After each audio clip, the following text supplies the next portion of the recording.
अभ्यास 30.7 80 WPM की speed से स्टार्ट होगी 3 सेकंड बाद।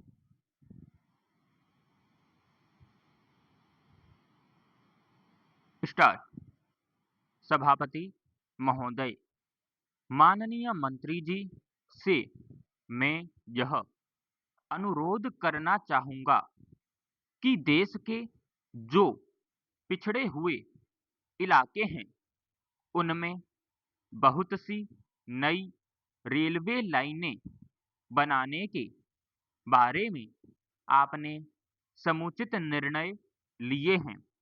मध्य प्रदेश की स्थिति के संबंध में अनेक बार जोर दिया गया है और कुछ महत्वपूर्ण प्रस्ताव विचाराधीन हैं। विकास की दृष्टि से वहां के लिए जो आवश्यक प्रस्ताव है उस पर भी विचार करके निर्णय लिया जाना चाहिए। पैरा। अंत में एक बात इस संबंध में मैं और कहना चाहूंगा कि जहां तक वेतन और महंगाई का प्रश्न है, यह एक बड़ा राष्ट्रव्यापी प्रश्न है। इस पर कई दृष्टियों से विचार किया जा रहा है। वेतन का काम की मात्रा से संबंध अवश्य स्थापित किया जाना चाहिए। दुनिया के अन्य जो प्रगतिशील देश हैं उन्होंने भी इस नीति को अपनाया है। महंगाई और बढ़े हुए वेतन का कोई अंत नहीं है।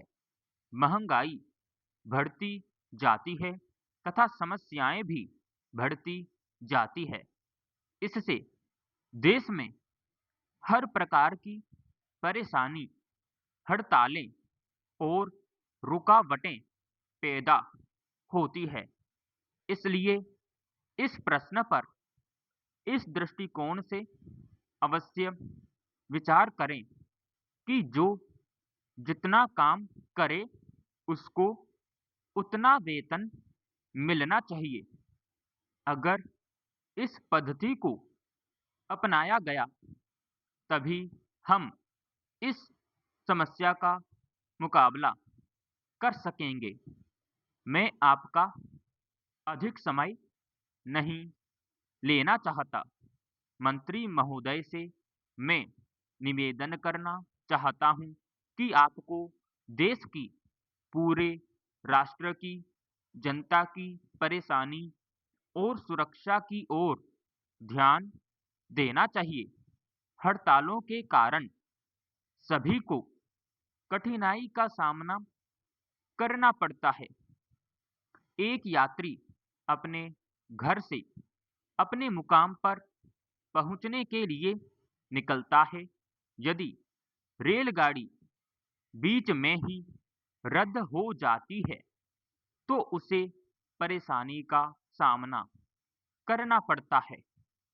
इस देश में लोग रेलवे को यातायात के प्रमुख साधन के रूप में प्रयोग करते हैं। इस प्रकार की स्थिति से राष्ट्र की तरक्की और विकास के लिए खतरे की बात हो सकती है।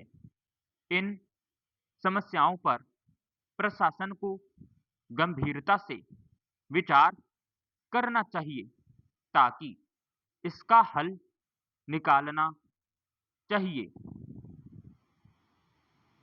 यदि तत्काल ही इस समस्या को सुलझाने का प्रयास न किया गया तो आगे चलकर इसके भयंकर परिणाम हो सकते हैं।